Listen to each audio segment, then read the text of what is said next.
Hola, bienvenidos a su espacio de análisis político de la 4TV. Mi nombre es Luis Artañán y el día de hoy hablaremos de los muchos periodismos, del cerco informativo, el ecosistema de la comunicación social y del activismo informativo. Para comenzar el tema, cabe preguntarnos, ¿qué es periodismo? Bueno, abundan fuentes académicas que definen este concepto, pero el aspecto más importante para comenzar a comprender lo que es el periodismo es que el periodismo es una abstracción, porque no existe una disciplina que sea perfecta e imparcial para comunicar. Siempre hay un sujeto con su subjetividad, sus intereses, con sus desatinos, con su ideología, con sus intenciones detrás de la información que prepara o que transmite. Desde la academia se nos dice que el periodismo es una disciplina que maneja la información de manera objetiva e imparcial. Esto es humanamente imposible porque existen humanos, o más bien no existen humanos ni instituciones perfectas. Entonces, el periodismo puro no existe, puesto que es un ideal fuera de las capacidades humanas. En lo que sí podemos coincidir es que manejar, publicar o transmitir información de interés público de manera regular, es decir, con cierta periodicidad, es hacer periodismo de algún tipo.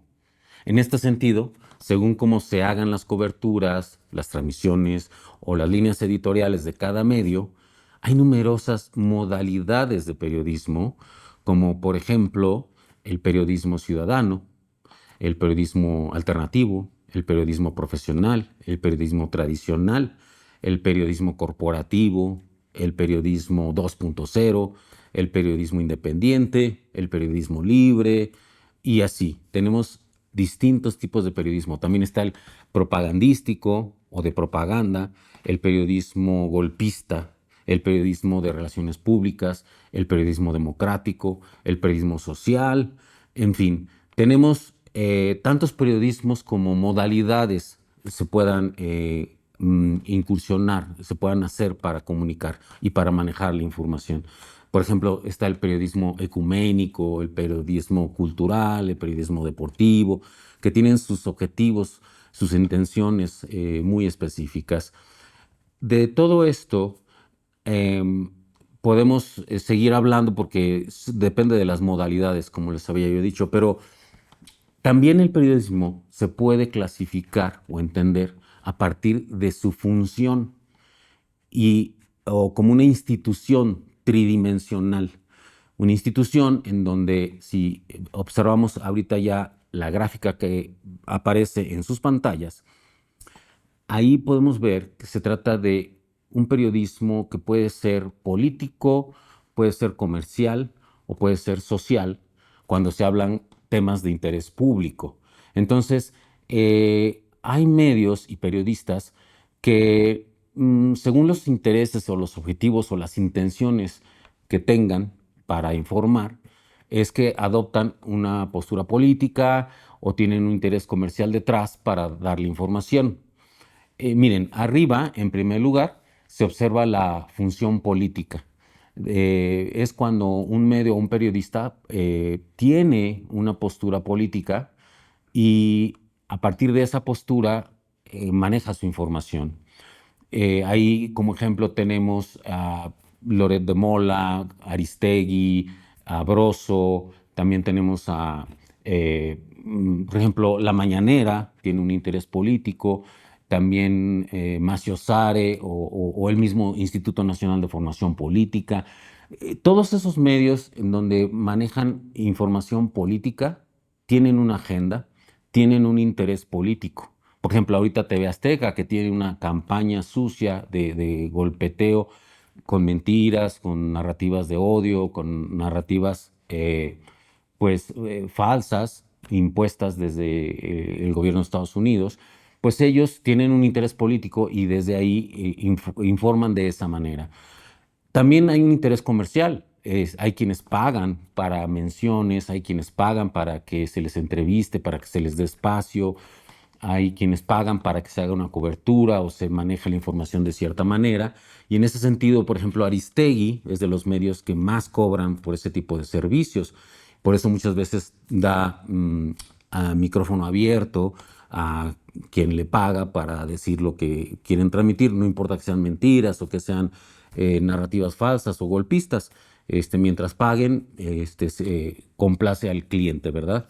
Y también hay periodismo oficialista y que este periodismo, antes de esto, el periodismo social, como ven ahí en la imagen, el periodismo social es el que lo hacen más que nada los ciudadanos, porque tienen un interés verdadero de cubrir realidades o situaciones que les son importantes a nivel personal y quieren que salgan a la luz pública. Ese es un periodismo social. O hay periodistas que hacen meramente periodismo social sin ninguna suscripción política, pero en general lo social queda más dentro de la población, dentro de los ciudadanos. Y bien, ahora retomando los otros periodismos, los que me interesan a mí es rescatar es el periodismo golpista, el oficialista y el de relaciones públicas, porque cuando se hace periodismo para golpear o para hacer propaganda o para hacer una cobertura de relación pública, se hace un periodismo pues clientelar y de socios. Entonces, esto es muy importante ubicarlo en la historia. En algún momento los dueños de los periódicos se dieron cuenta que manejar la información pública era un poder, ¿verdad? Se llama el cuarto poder, el poder del periodismo. Entonces, comenzaron a hacerse socios de los gobernantes y de los funcionarios políticos y de las figuras políticas. Y a cambio de favores, ¿no?, de manejar la información a favor de los políticos o en contra de los rivales políticos, se creó un periodismo o golpista o propagandista. Y había un cerco informativo porque ellos dominaban toda la tele, toda la radio, toda la prensa impresa y después digital, y eso hizo que el cerco informativo controlara toda la opinión pública. Ese es un problema, porque ya no había manera de enterarse de la verdad. La verdad para ellos no era un buen negocio, más bien cubrir o tapar o omitir información era mejor negocio. De Negri decía que ellos recibían más dinero por callar que por informar. Y a eso se dedicó este cerco informativo con los medios corporativos.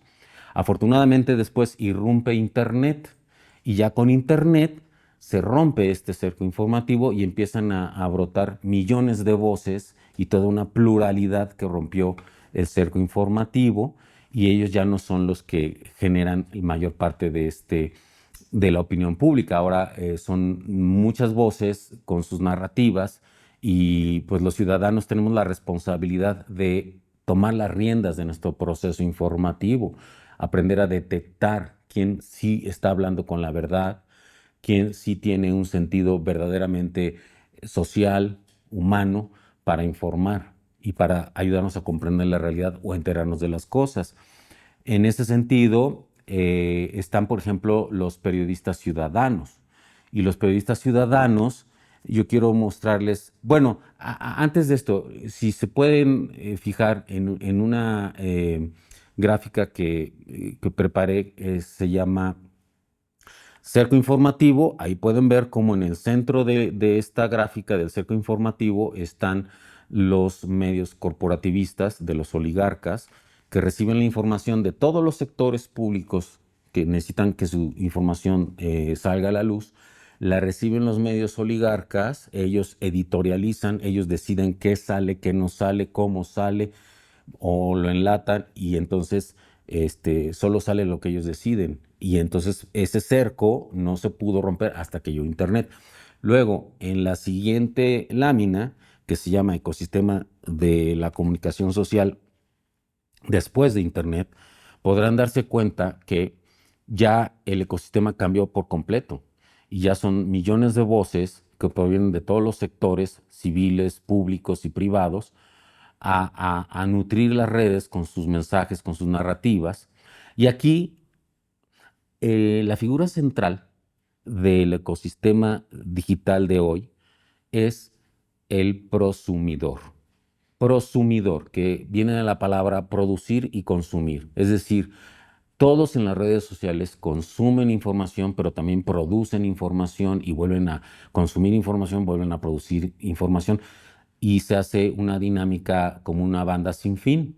Todos estamos contribuyendo a las narrativas y esto no lo pueden controlar los corporativos.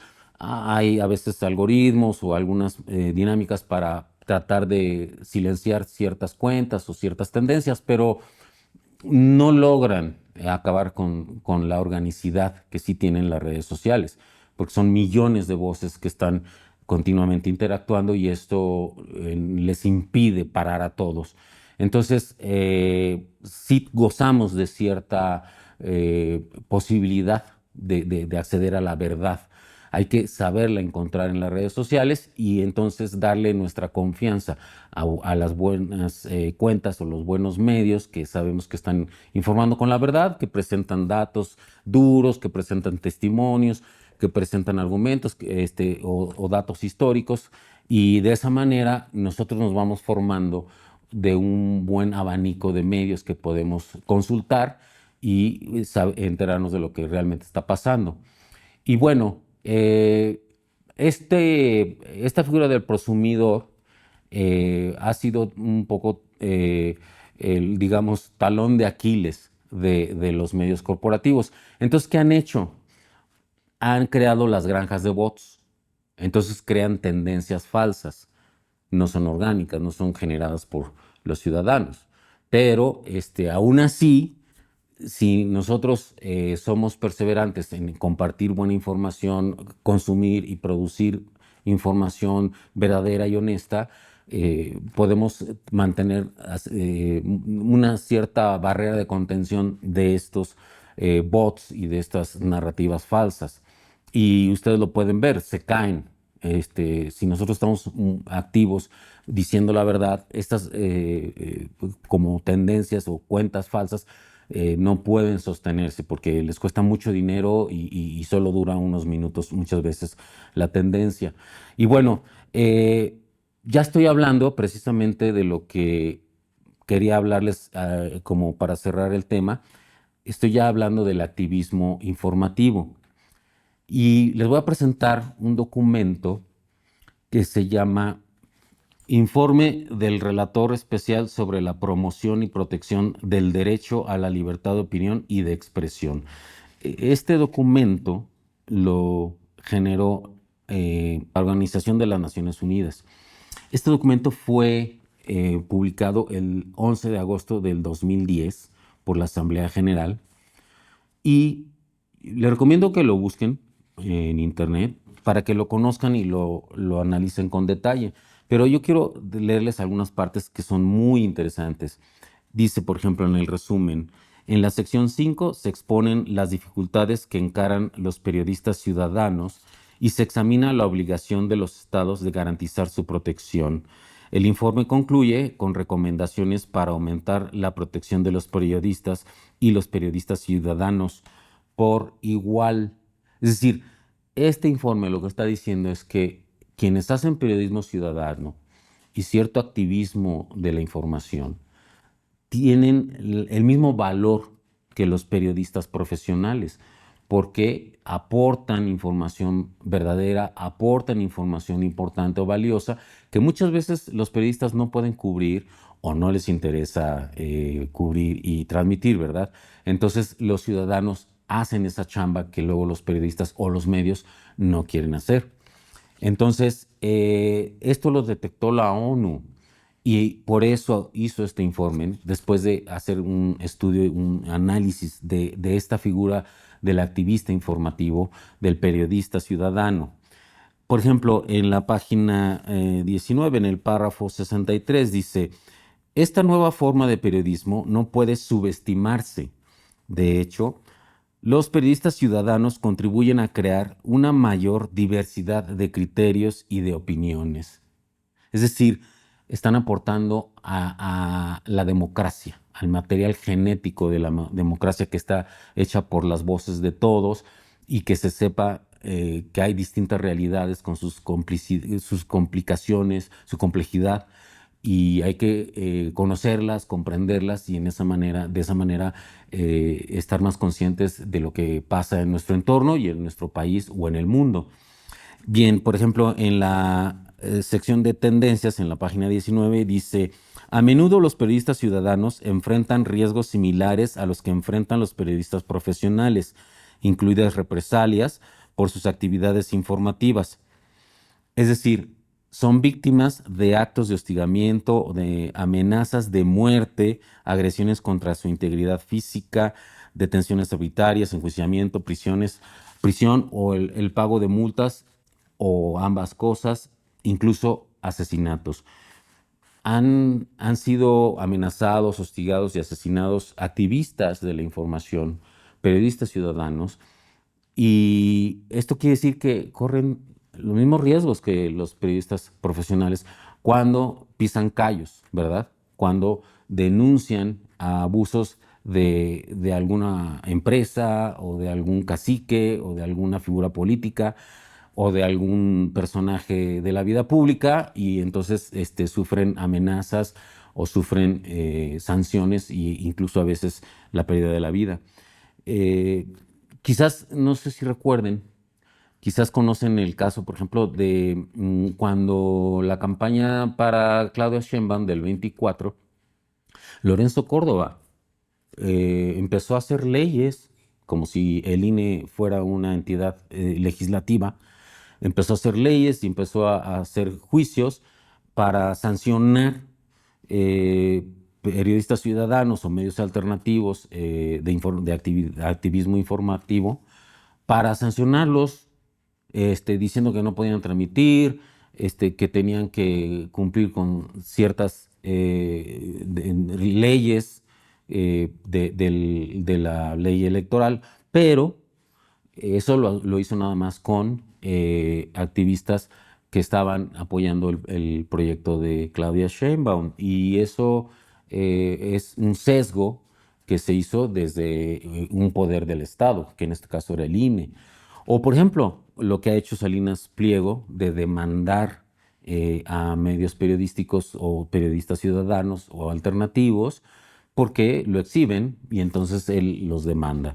Y ahí anda, ¿no? Chillando que él es la víctima y el perseguido, cuando en realidad lo único que él busca es que desde su poder mediático, que es este conglomerado de medios con TV Azteca y también algunos espacios de radio, de prensa, él quiere imponer, como si todavía existiera el cerco informativo, él quiere imponer su narrativa y quiere callar, censurar, perseguir a quienes lo exhiben o son disidentes o son opositores a su agenda política.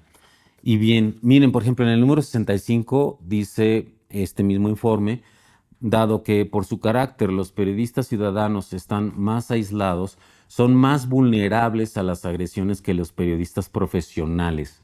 Es decir, son más vulnerables los activistas de la información, los periodistas ciudadanos, son más vulnerables porque no tienen las protecciones que luego tienen los periodistas profesionales. Entonces, este informe también hace un llamado a que el Estado ya también cobije, proteja a los activistas de la información.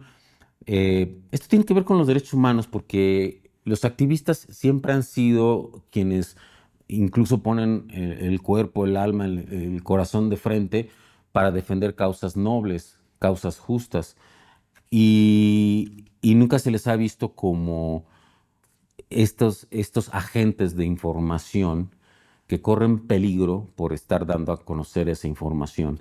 Y el informe hace ese llamado: cuidemos también a nuestros activistas de la información. Y, en fin, si lo siguen leyendo, por ejemplo, en el párrafo 84 dice: el relator especial exhorta a todos los estados a proteger los derechos de los periodistas y los periodistas ciudadanos por igual. Es justo lo que les acababa yo de comentar. Y bueno, los invito a que consulten el documento. Son 10 hojas, tiene todavía otros casos, ejemplos y otras reflexiones que valdría la pena a asociarlas a la responsabilidad que tenemos nosotros como prosumidores.